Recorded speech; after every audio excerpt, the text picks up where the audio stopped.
Today at the National Press Club, journalist Virginia Hausiger. Her role today as author of a new book, Wonder Woman, subtitled The Myth of Having It All. It had its genesis in a controversial newspaper opinion piece 3 years ago, where she revealed her anger at finding herself with a successful career but no children. Virginia Hausiger with today's National Press Club address.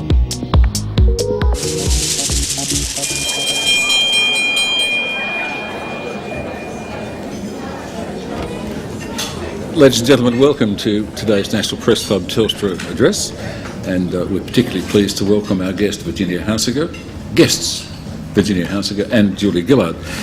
A couple of years ago, Virginia, who is an ABC journalist, a modern woman in every sense, was reflecting on life and all the things that had gone before, and she sat down and dashed off an article. She said she was in a crabby mood at the time, that morning.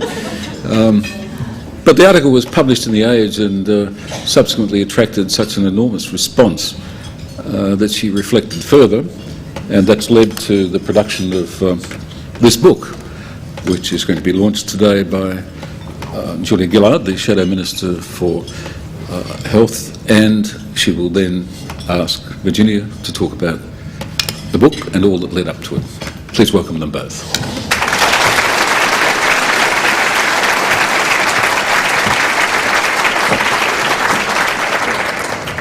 Thank you very much for that welcome, and it's fantastic to be here with Virginia today to launch the book, Wonder Woman, The Myth of Having It All.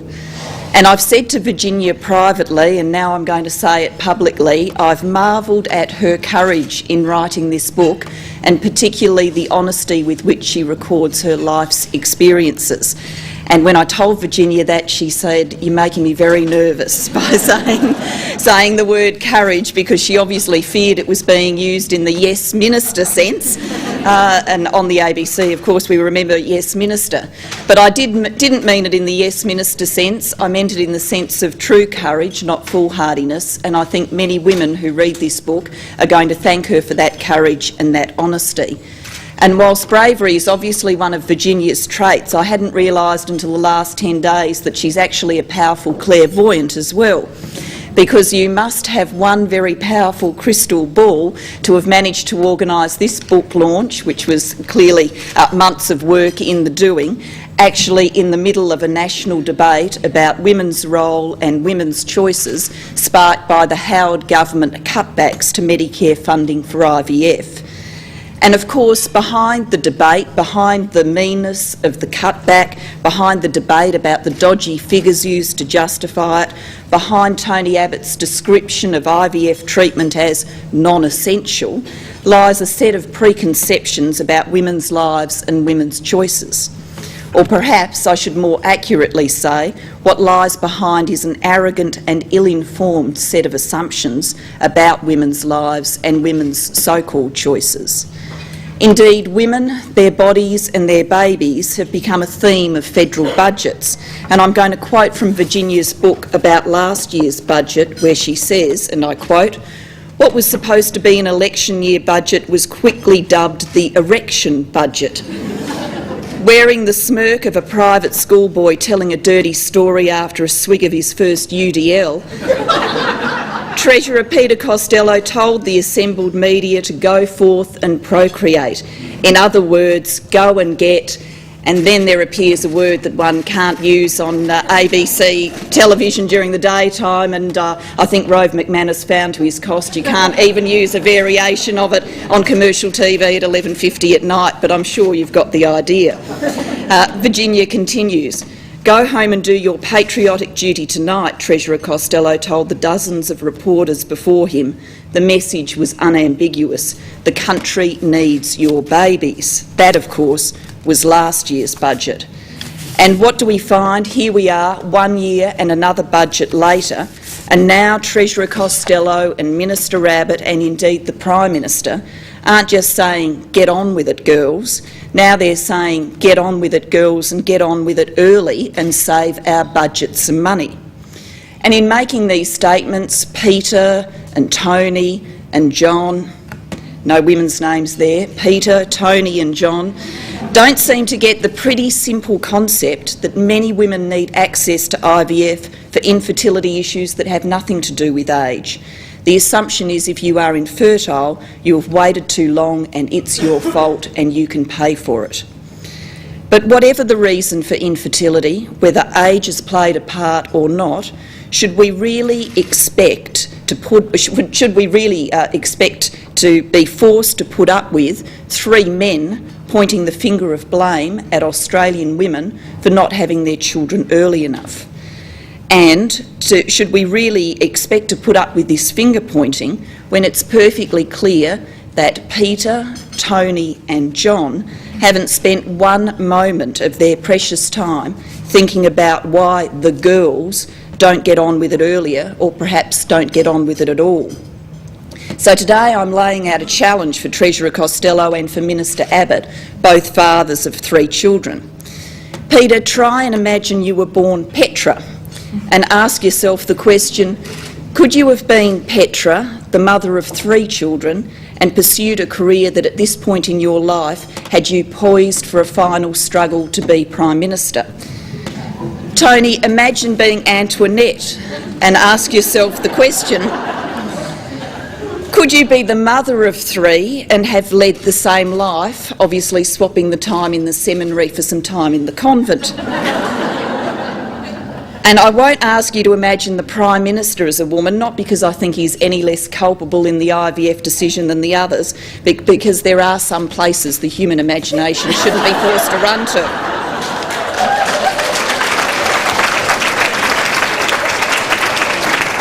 But coming back to Peter and Tony, or should I say the boys, why don't you try for a day to walk in the high heels of Australian women and ask yourself, if I'd been born a woman, would I have made the same set of so-called choices?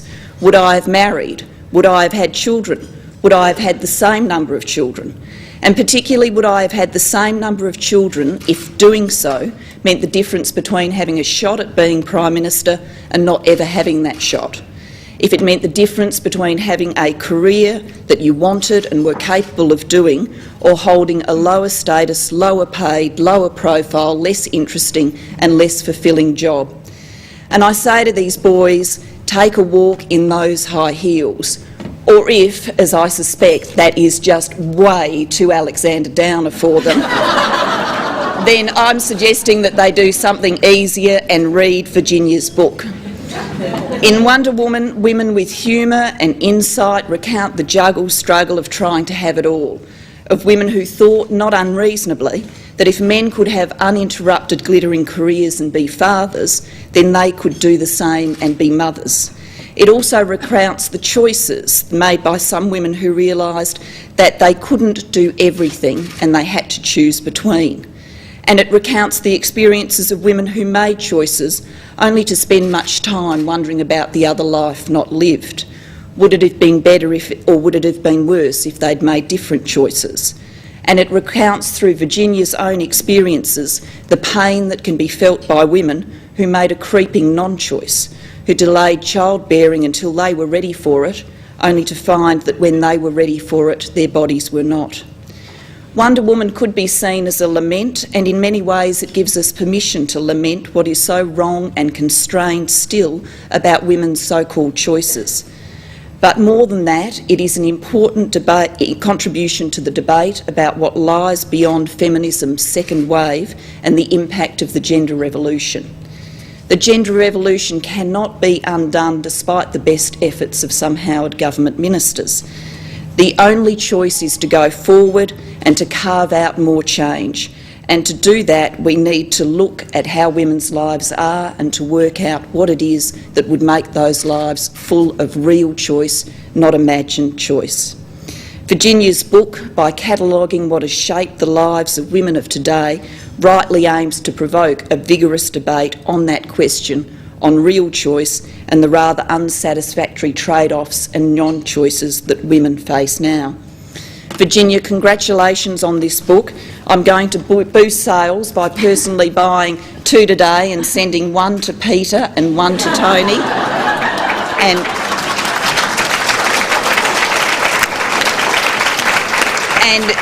You never know what they might learn from the experience. Ladies and gentlemen, Virginia Hausiger.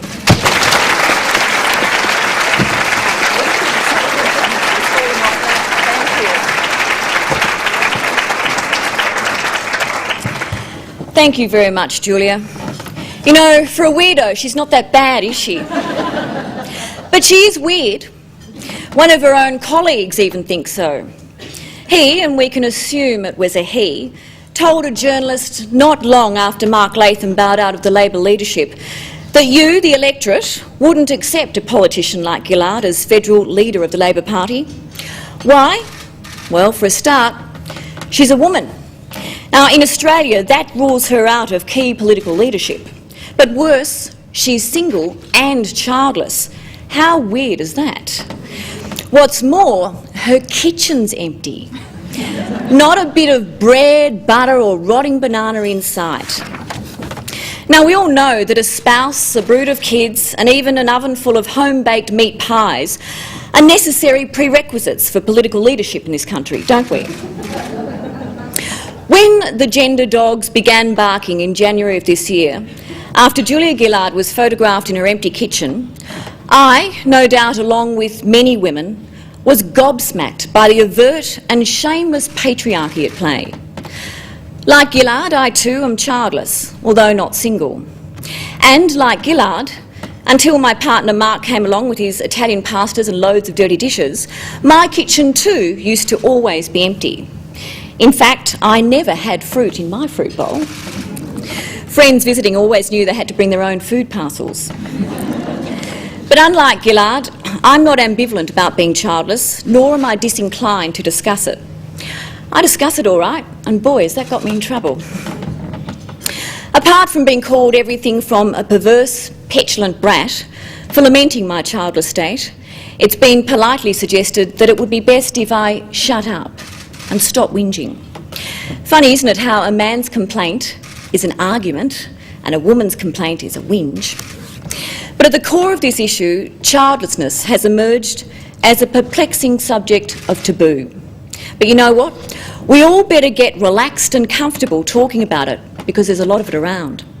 Not just Julia and I, but the ABS suggests around 25% of Australia's women will remain childless. That's 1 in 4. And there's every indication that that proportion is going to get bigger and bigger. American author Madeleine Kane warned the USA a few years ago that childlessness was about to come bursting out of the closet. Here in Australia, we've flung open that closet door, and a few of us have tripped out, only to get whacked over the head for being a whinge or a weirdo. We're in the midst of a childless revolution. But so silent is this revolution that many of its foot soldiers don't even know that they're part of it. Many privately are wondering how the hell they wound up childless in the first place. It's a gamble, isn't it? Says Catherine, one of the women I interviewed, who was quite perplexed to find herself childless at 43.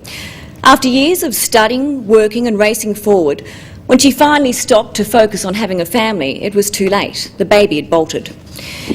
It feels like I made this huge gamble, she says. It's kind of like a high-stakes game I didn't even know I was playing. When I first raised the issue of my own childlessness back in an op-ed commentary in The Age in mid-2002, the public outcry was extraordinary. One of my most vocal critics suggested that op-ed piece got nearly as much attention as President Bush's declaration of war on Iraq. The difference being, I might add, that unlike Saddam Hussein, my critics did harbour WMDs in the guise of letters to the editor, comment pieces, rants on radio, etc. The media frenzy raged for days, weeks, months, and even now, almost 3 years later, the fallout still shadows me everywhere I go. Some of the headlines were full of angry instruction. Yes, Virginia, there is such a thing as personal responsibility. No, Virginia, feminism is not to blame for your solitary pain. But the piece de resistance was a whopper one Saturday morning in The Age. Above a pathetically miserable photo of some forlorn-looking woman in an eerily dark TV studio was the headline, "Meet Virginia, the woman some love to loathe." Now, you can't read a headline like that about yourself without laughing. which of course I did. I thought it was a witty piece of alliteration, despite the somewhat hysterical tone. I was still laughing when the phone rang. It was my dad. The conversation went something like this. "Darling, don't you take any notice of that nonsense. I can't believe they'd print such rubbish." Then, as dads do, when the situation is too confronting, he handed the phone to Mum. "Darling," she said, "I wish you'd stop writing these things." "I didn't write it, someone's written it about me." "But if you would just stop writing..." "Mum, I didn't write it. The journalist wrote it after she spoke to me." "Well, darling, I wish you'd stop talking to people." My poor suffering mum, here I am still talking. And for a simple reason, we must. Talk, that is, not defy our mothers. If a simple short article in a newspaper could generate literally hundreds of responses from women desperate to be heard, clearly something was going on. Opinionated, angry, lonely, frustrated women's voices began to shout from everywhere. It was as if suddenly something had been unleashed and everyone had something to say about it. Now sure, not all of it was nice, but in the rush of noise, one thing became alarmingly clear. Women's voices had been quiet for too long. We need to talk and we're ready to listen. It's time to be open and unflinchingly honest about what's going on in the lives of women around us. Wonder Woman, the book, not the superhero, is an attempt to do that, and I'm greatly indebted to the numerous women who've added their voices and their stories along this journey. With their help, I've poked a stick at the web of issues affecting women in our 20s, 30s and our 40s. Issues of fertility and procrastination, of choice and chance, of ambition and career, of trying to find love in seemingly loveless times, of weighing up the merits of motherhood against unencumbered freedom, of copying a gob full of patriarchy in the workplace and being forced to swallow, of coming to terms with childlessness while grappling with the divide between mothers and non-mothers, of questioning feminism's unintended consequences, and of contemplating our failure in the quest to have it all. After hundreds of hours of talk, from where I stand now, one thing has become very clear. The world for women is far from wonderful. Those of us born into Generation X were the first generation to feast on the smorgasbord of choice for women, the first to taste the fruits of hard-won feminist gains. We were the lucky ones. We were born into the age of Superwoman, but little did we know that she turned out to be patron saint of suckers. Unlike many of our pre-war or baby boomer mothers, we could have it all. A solid education, tertiary degrees, an impressive career path, a great job, a top salary, an equal and loving partnership, happy, well-adjusted children and a balanced family life. Yep, all that was ours for the taking, the doing and the making. We just had to work out how the hell to fit it all in and make it all work. And for the most part, we can't. But that doesn't stop us trying, which leaves far too many of us racked with guilt when we can't keep all the balls in the air spinning at the same time, feeling like a failure if we can't do it all. Juliana, a paediatrician and one of the women in Wonder Woman, says in a quiet moment, "You know, sometimes I think of my 3 jobs, mother, doctor and wife, and I think I do a really crap job at all of them because I'm stretching everything."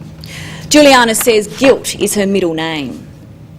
Louise, who squeezed in a PhD while her kids were babies, described to me her own guilt-laden battle with the juggle struggle, and she frowned when I jokingly asked, "Gee, where's feminism when you need it?" Second wave feminists, she said, changed a lot of things for the better, but we had no reference points for how to manage a career and motherhood. When I came out of the closet outing myself as feeling frustrated, miserable and even angry about finding myself childless at 38, I suggested, among other things, that I felt foolish and daft for taking the word of my feminist foremothers as gospel, foolish for believing female fulfilment came with a leather briefcase. Like many young girls growing up in the 70s, I was enthusiastic about the women's movement, rattling and shaking the world around me. Equality was the buzzword, and I was a sponge to the feminist cause. By the mid-80s, a gender quake had ripped through politics and society. I was convinced I could do and be anything I wanted. The only impediment, the only obstacle that might thwart my progress were the old-fashioned shackles of my mother's generation, wifedom and most of all motherhood. I would never need to be freed from domestic tyranny, as one famous Femocrat put it. I just wouldn't get trapped in the first place.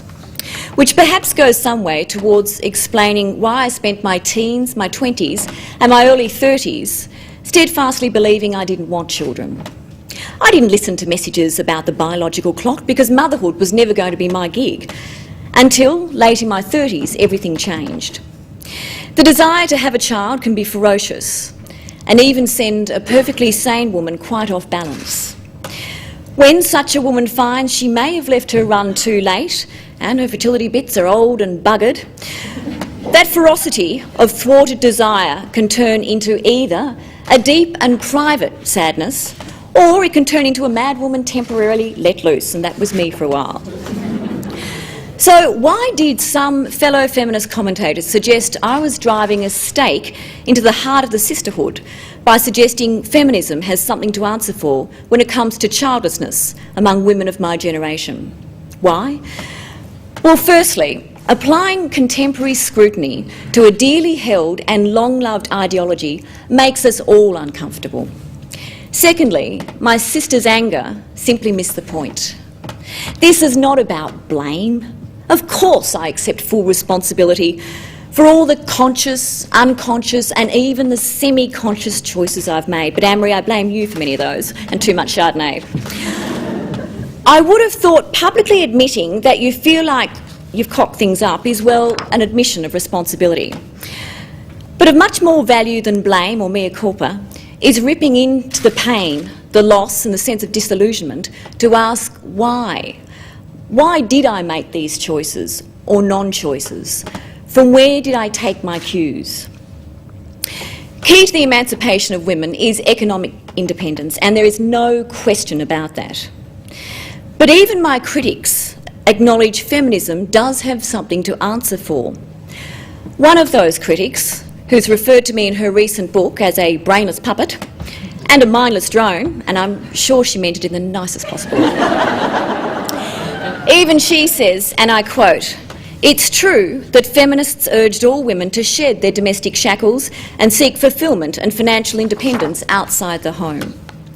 Later she says, "There have been a number of feminists who've intimated or said outright that career was more important than motherhood." In the rush to have what men had, the power of financial independence, motherhood as an identity and a valued occupation got not just left behind, it got devalued, denounced and pretty much ditched. And perhaps now we're all suffering because of it, but in more ways than one. And here's the ironic twist. While motherhood might have long been denounced as a burden and a career killer, the counter-reaction now looks like swinging the pendulum full tilt the other way. These days it seems we can't shut up about mothers. Motherhood has become akin to national goodness. Come on, urged the Treasurer after delivering last year's capital F budget, families, fertility and the rest. Go home and do your patriotic duty, the Treasurer told journalists. Have one for the husband, one for the wife and one for the country. Even the Prime Minister got quite breathy when he added his sexy chant, come on, the nation needs you." Many women were left drop-jawed wondering what the hell this was all about. Just as government policy would seek to punish women who terminate a pregnancy, now too the federal government is gearing up to punish women who don't breed when they should, those who don't get going, as the Treasurer puts it, in their most fertile years. The current debate about IVF funding is sending a blunt message to women. In what sounds like a hark back to the 1950s, that message is that a woman's prime responsibility and duty is to breed. And if you fail to do that at the appropriate time, in your 20s and early 30s, then you have no right to expect any support, sympathy or understanding from the Australian community. It would appear Messrs Abbott, Costello and Howard are collectively of the view that women suffering age-related infertility and therefore turning to IVF have made a lifestyle choice to put their career or job first and breeding last. But why this government, community and media preoccupation with having babies anyway? We've all heard plenty about Australia's declining fertility rate, so I won't bang on about that now. But I will say, don't be fooled by the Treasurer's recent claims of a baby boom. It isn't. It's a blip. It's merely the second echo of the first echo of the baby boom. The first echo was back in 1971, when the biggest crop of Australians ever was born, and we were expecting the second echo around 2001. It was just a few years late. But hey, we don't want the facts to get in the way of a good story or a photo op. So why are women delaying childbearing? Why aren't we breeding like we used to? For demographers and governments in developed countries around the world, fertility delay is a modern-day mystery. Which is pretty funny, really, given that most women know it's not a mystery at all. Women are responding to the world around them and the circumstances in which they find themselves by voting with their trump card, their fertility. The childless revolution is perhaps the revolution we had to have. We know that affordability and a committed relationship are key to a woman's decision to have a child.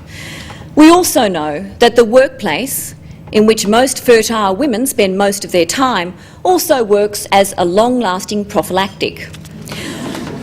Women of Generation X and beyond are smart. We've got more tertiary degrees than men. We work hard. The proportion of women now working more than 50 hours a week has doubled over the past couple of decades. And we're ambitious. So what if our kitchen's empty?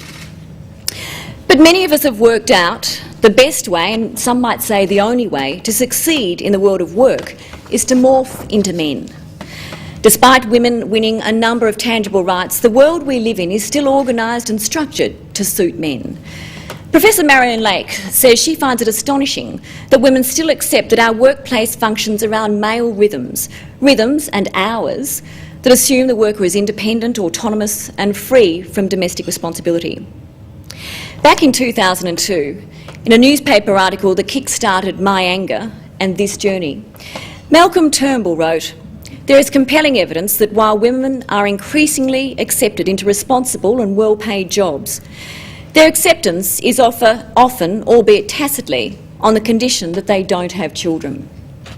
Now, I wanted to knee him in the groin when I read that. I was so angry. But then I realised that in fact he was right. Women who aren't having kids or who are in the workplace wondering about having kids continue to look on horrified as we witness the despair of the working mother's juggle struggle, as we see the humiliating thump when they hit the mummy ceiling, and we see the identity crisis some women suffer when a once proud job description is replaced with an embarrassed "me, oh, I'm just a mum." We know Australia is riddled with family-unfriendly workplaces. While 90% of members of the Business Council of Australia say they offer family-friendly working hours, we know it's mostly rhetoric. In 2003, in the BCA's 2003 report, Balancing Work and Families, the BCA admits itself that company culture has a nasty way of getting in the way of implementing flexible workplace policies.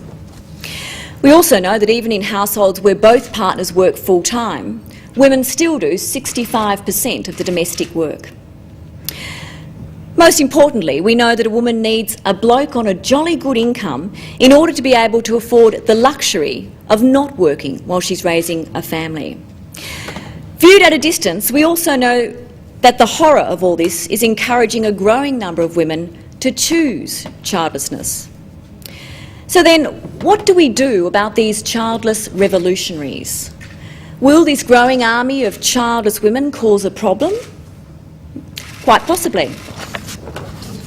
Some of them are sick of carrying the can for mothers who are struggling in the workplace, mothers who want to go part-time but keep their job seniority, mothers who insist meetings are held within school hours, Mothers who ask for others to cover for them when they have to dash out and pick up a sick kid from the childcare centre. Motherhood is their choice, so they should wear it, is the sort of sentiment I heard from the various child-free women I interviewed. During the 80s and 90s, the divide between working mother versus stay-at-home mother pitched woman against woman. Well, if you thought that sort of battle was over, it's not. I think and fear that it's revving up again. But this time the battlefield is in the workplace, because that's where we all are. And the divide is between mother and non-mother. This is potentially dangerous stuff. In summary, the 21st century demands a better deal for women. We must demand a better deal for women.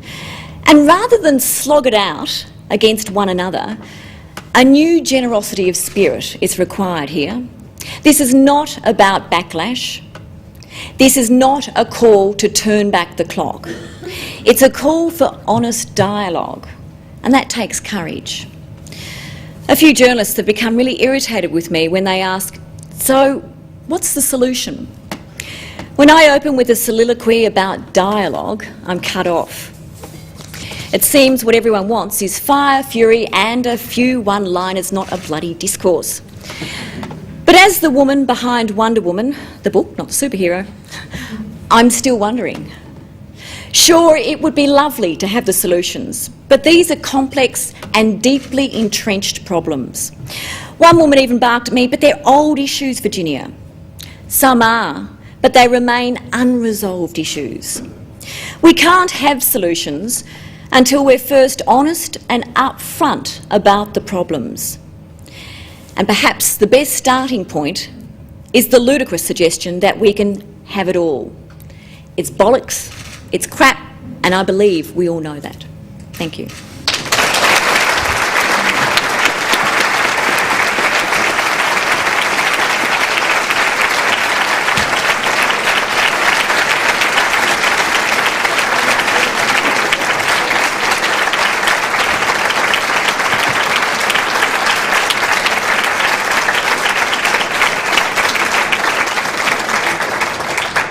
Thank you very much, Virginia. Thank you very much, Julia. They're both available for questions, and I'm sure there'll be plenty of those, not only from our media members, but from all the other people in the audience who are interested in asking. But we'll start today with Glenn Milne. Thanks, Ken. Ms Hausiger, congratulations on a very timely and forcefully expressed book. I should say at the outset here that my kitchen too has no banana peel or breadcrumbs, but that's only because I'm a Virgo. I'd like to take you to Mr Costello's Big F budget and his exhortation that we should get on with it earlier. It's clear from your speech that you don't think that is an adequate institutional policy response to the questions that you're confronting in your book, but particularly within the context of a deregulated industrial relations framework. How do we turn the dialogue that you refer to into institutional change in favour of the solutions that you so obviously want? And if I could propose a second question or issue. Last week I wrote a story about how Brendan Nelson, inside the federal cabinet, opposed the cap on IVF. And in the context of going after that story, I ran into cabinet ministers who would not go on the record, but made the point that the only women in the cabinet have no children and have ended up thinking like men. And I wonder how you confront that problem as well, those two issues. Thank you. Thanks, Glenn. A real double, triple, quadruple barrel there, but I'll take it on. Let's take, I saw your piece on Brendan Nelson and the fact that these people who believe what is happening right now, the debate over IVF funding, won't speak out or speak forward. And it's terribly disappointing that the women involved in this debate won't speak out. I suspect a lot of them feel very strongly about this, and certainly that's the message we're getting, but the fact that they won't speak out is really disheartening. And it comes back to what I was saying before. We have to have this dialogue, and it takes courage. In terms of the institutional change that you're talking about, I'd add to that too cultural change. We all know that we need to change our workplaces. The family-friendly rhetoric, the stuff that we all see written in the brochures of the companies for which we work, we know that it is mostly platitude and that it's actually not put into force. Although, I must say, I'm lucky, I work in one of the most family-friendly places, I think, in Australia, being the ABC. But the other change we require is cultural change. Interestingly, I'm now beginning to realise too that perhaps the next step after Wonder Woman is moving towards having a good look at what the men around us think. I was a little bit horrified just recently to be involved in a business gathering at which, of course, I was the only woman sitting at a table, and this very issue of having it all came up, which incidentally had nothing to do with me. I hadn't raised it. But what became very apparent around the table, and all these men were business leaders, might I add, either CEOs or managing directors, all of them, whilst they believed, particularly for their daughters' sake, the platitudes of, oh yes, look, women should have it all and be entitled to have it all. In fact, we all know it doesn't work. And I detected a very strong sense here that they didn't really believe that women could rise up in their workplaces if they have children. They couldn't really do the jobs that they do if they have children. That kind of thinking is going to require major cultural change, cultural shift, almost a national psychological shift. I mean, others have done it around the world. Why is Australia so behind in terms of that? One other thing I'd just like to add to your double-barrel, triple-barrel question is in terms of the IVF debate, when I heard the Treasurer, and I think he was actually speaking to you on Meet the Press, when he said that women should get going early, and actually made the point, look, you know, for those women using IVF, you know, you should be thinking about doing it in your 30s, not your 50s. Well, for a start, women in their 50s aren't using IVF in Australia anyway, or if there are, they're very, very few. Perhaps you could count them on one hand. But the suggestion there was that it is a choice, that women are working away in their careers and their jobs thinking, oh, I'll postpone that and, you know, that will be my choice and I'll get to it later in my 30s. And here he was saying, do it early, be mindful of that as if it's a choice. Totally misunderstanding that age-related infertility is something women will turn to IVF to because they have to. But also, in answer to that question, what upsets me too is that while we're whacking, or the Treasurer is in this instance, whacking women around the head for being bad girls, he's forgetting that those very women, particularly those in their late 30s now struggling to have a family, those very women have given their most productive years to this country. They've worked, they're very creative and productive years, their 20s and their 30s. Now, I would imagine, given that we understand the savings from the IVF funding cut is only about $7 million, I would imagine that those women, in GDP terms, have earned this country an awful lot more and given back to the country over the couple of decades they have been slogging themselves out in the workplace. So, you know, it doesn't seem too much to ask at the other end of it for a little bit of support. Now, Glenn, I'm not sure if that answers all your questions, but it's a bit of a start. He seems to think it does. The next question's from Jim Middleton. Jim Middleton from ABC Television News. I've also got a couple of questions, and I'm not sure, Chairman, whether this is stretching the rules of this, but one is for the weirdo as well as one being for the whinger. Ms Hausiger, I was just wondering whether, if you're looking back at your life, whether there would have been any specific policy differences or policies that, had they been in place at the time you were or weren't making your decisions about your career life and so on and so forth, had they been in place, whether they would have made any difference to the way in which you did and have lived your life, or whether your analysis of the feminist ideology or rhetoric of the time was so powerful that it would not have made any difference anyway. And Ms Gillard, as a veteran of leadership challenges of your own, I wonder whether you have any advice for Peter Costello when you would think, if you were being brutal in the analysis of his task ahead, among the votes that he would need from the Liberal Party room are those of Liberal Party women. How is it then that he found himself on the wrong side of the current IVF debate, if that is his intention? And how does he get out from under?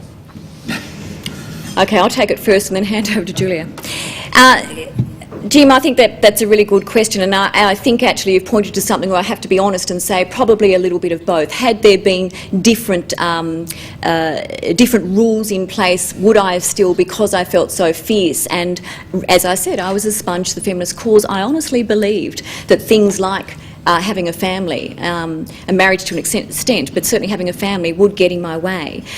That said, I entered my working life in 1985-86 in television, like you, and what I found was a very, very patriarchal place. When I looked around as a young, eager-eyed cadet at the ABC, and I then moved on to Channel 9 and Channel 7 and flip-flopped between the two, but what I saw around me in every program I worked with were mostly blokes who got the big jobs. Certainly those who ran the place were blokes, certainly the bosses were blokes. In fact, I've never had a female boss until just recently, back at the ABC. But one thing I was very conscious of, because I looked for it, being a young, as I say, eager cadet, I was looking for female role models. Now, at that time, in the mid-80s, there were very few women in senior positions on Australian television, unlike, of course, in the UK and the US. I could name a handful that were there. I watched as those women dropped off, and even in my own newsroom, watched as soon as they became of the family way, they dropped off, either came back and then disappeared. And I was eagerly looking for role models, examples where I could see, not because I was thinking about having a family, but where I could see that women could succeed beyond just their 20s in that industry. And certainly, you know, to be quite frank, there were really only about 3 women in senior positions in television journalism who have kids.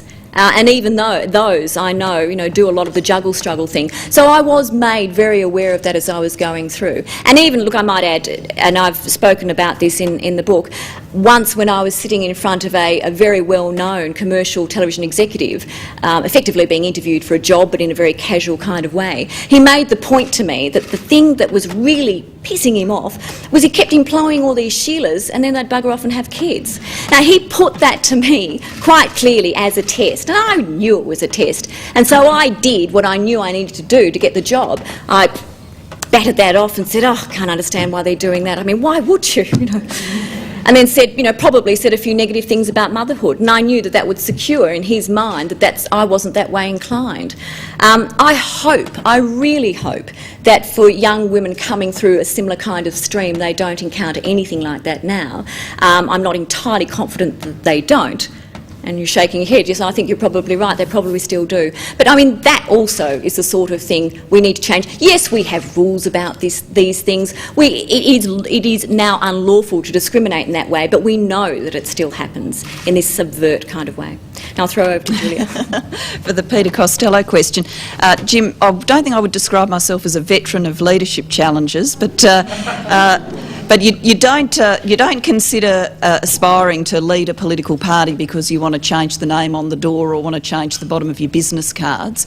You actually should have that aspiration because you believe in something and you want to pursue the things in which you believe.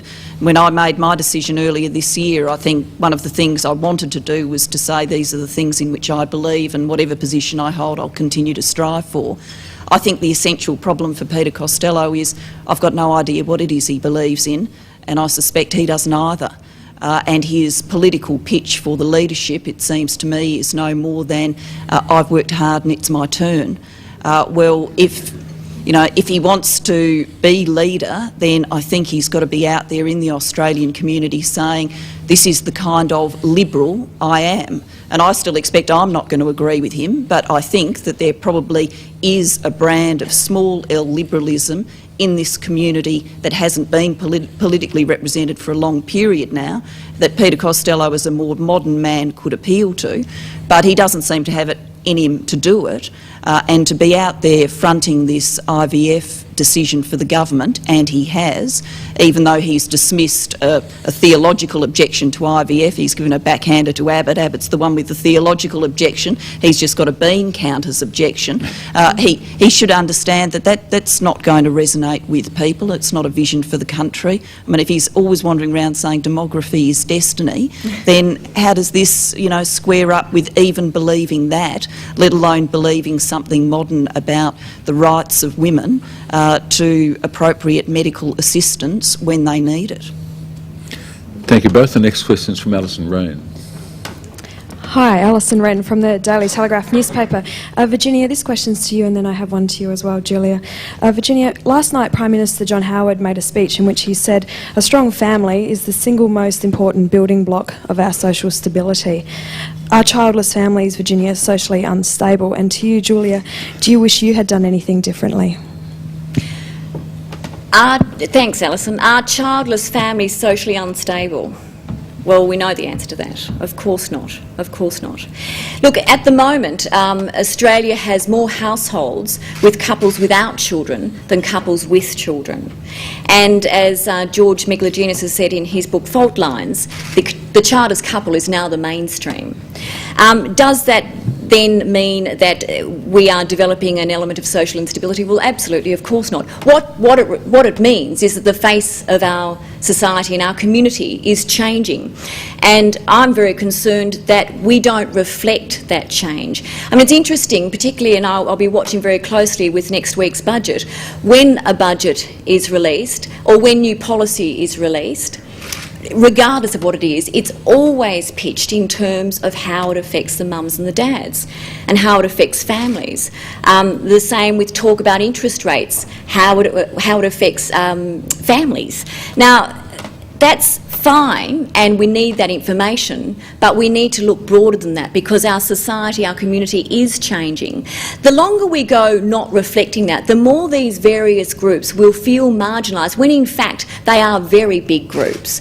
If we have more households with couples without children than those with children, why are we focusing all the time, 100% of our policy on the effect for families? It just doesn't make sense.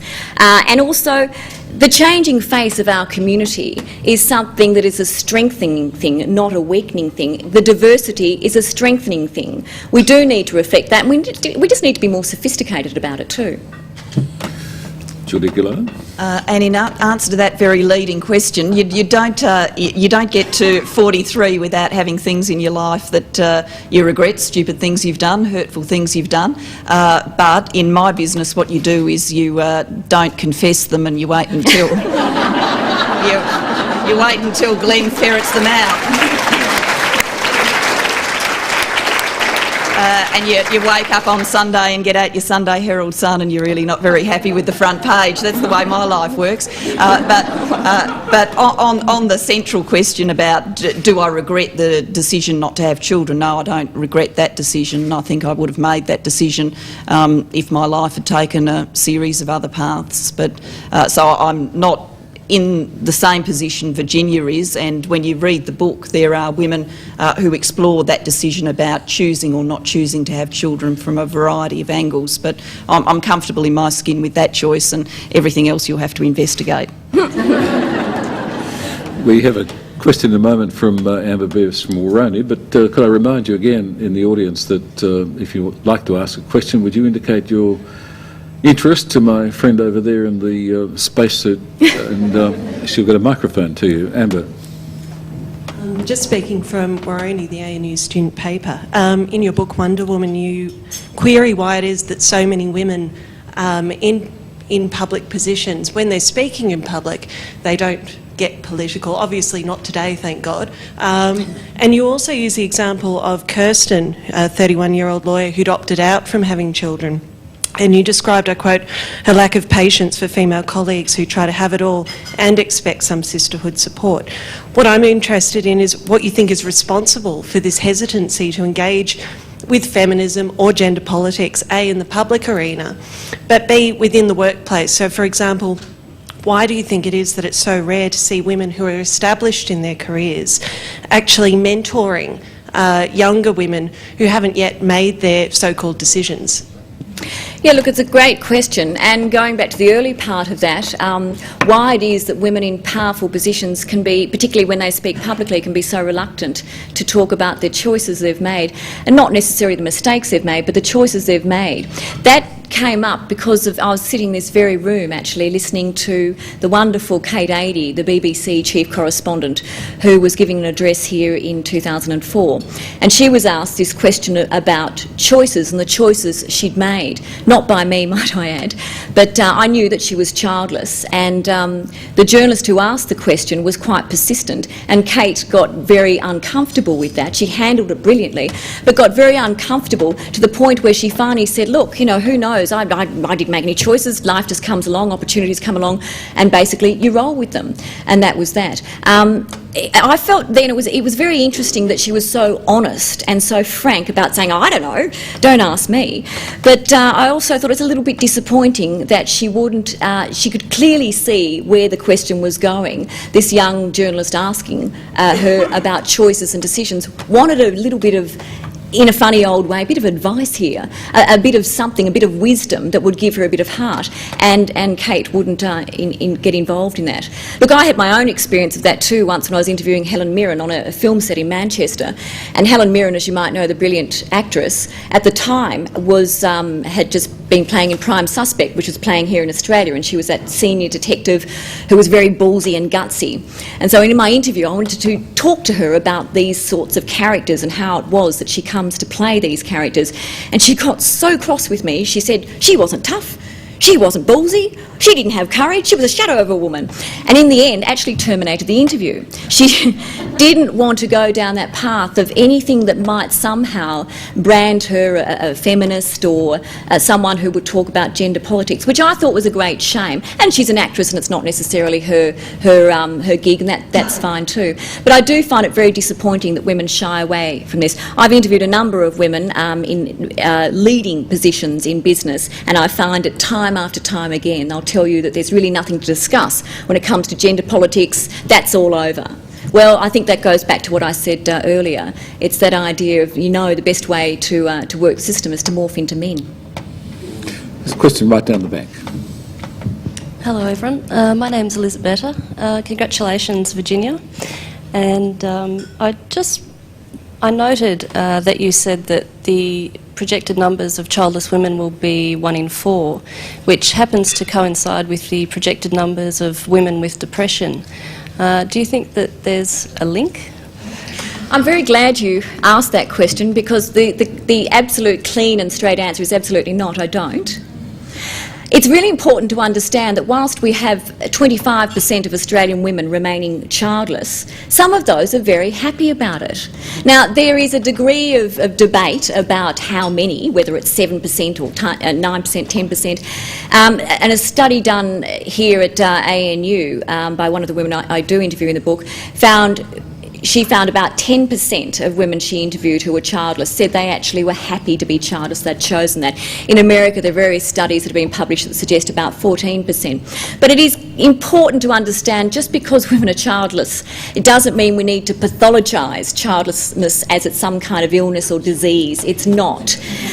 One of the articles I wrote at one stage about childlessness was printed or published with an illustration, a pencil illustration, of what looked like a career woman with her briefcase in one hand and her mobile phone in the other, and a great big circle in her stomach cut out, and it was sort of this barren womb, and she was going like this. I mean, you know, it's not like that for a lot of people. When I spoke out, as I said at the time, I felt miserable and angry and frustrated, as some people do. Some people will suffer a private pain, so unfortunately for a long, long time, and others are quite ambivalent about their childlessness. In fact, one of the women interviewed in the book was hysterically funny about it. She set out to get pregnant, found she couldn't, left it too late, and actually found the whole situation rather funny that she'd left it that late. She actually flew to Paris to conceive. It didn't work. But she says, I got a great trip out of it, hey? So, in answer to that, depression, 1 in 4, you're right, that's true about Australia, but linking it to childlessness is just misguided, it's wrong. Here's another question on your right. Hi Virginia, Kelly from ABC Television. As you know, I sit across the desk from you, and as a juggling mother and a career person myself, I just wanted to ask you about the argument that a lot of us probably wouldn't be here with our high-flying careers and our juggling motherhood as well if it weren't for our mothers who were stay-at-home mums and, you know, didn't have a lot of choice. Do you think would we have a generation of non-achievers if they hadn't done that? And do you think this problem would be as apparent in this day and age? Thanks, Kelly. It's a really good question. And I just want to say, Kelly has a mobile phone that goes like this when it rings. Mum, pick up your phone. I love it. I love it. And it rings all the time after school's out. No, it's great. Kelly, I think it's a good question. But the key to that is the word achievement and non-achievers. And this comes back to, let's look at valuing motherhood. Just because someone is going to choose to stay at home and not have a career or not work doesn't mean they're a non-achiever. And quite frankly, there are women here I know who are in that position, and some home with 5 children, and I think, my God, I mean, that is a huge achievement. My mother had 6. I mean, what an achievement that is. So we need to be careful about the word achievement. That said, there is no doubt that we, you and I, and many of us here who are Generation X, we are the beneficiaries of what our mothers have done. And I'm sure some of our mothers now think, oh God, I wish you'd stop whinging, it was so much harder for us. What I'm talking about is we have overburdened ourselves with the sense of we must have it all, and therefore racking ourselves with guilt when we can't make it all work. We need to be a little bit easier on ourselves, let up a little bit, and perhaps, you know, take a bit of our mother's advice. Cool, chill.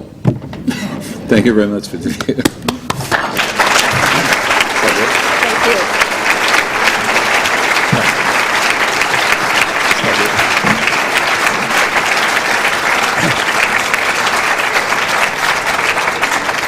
Virginia, thank you very much. In recent times we've been giving people who are not quite from the same background as you memberships of the club to encourage them to take rather more part in public discussion of issues like this and policy issues generally.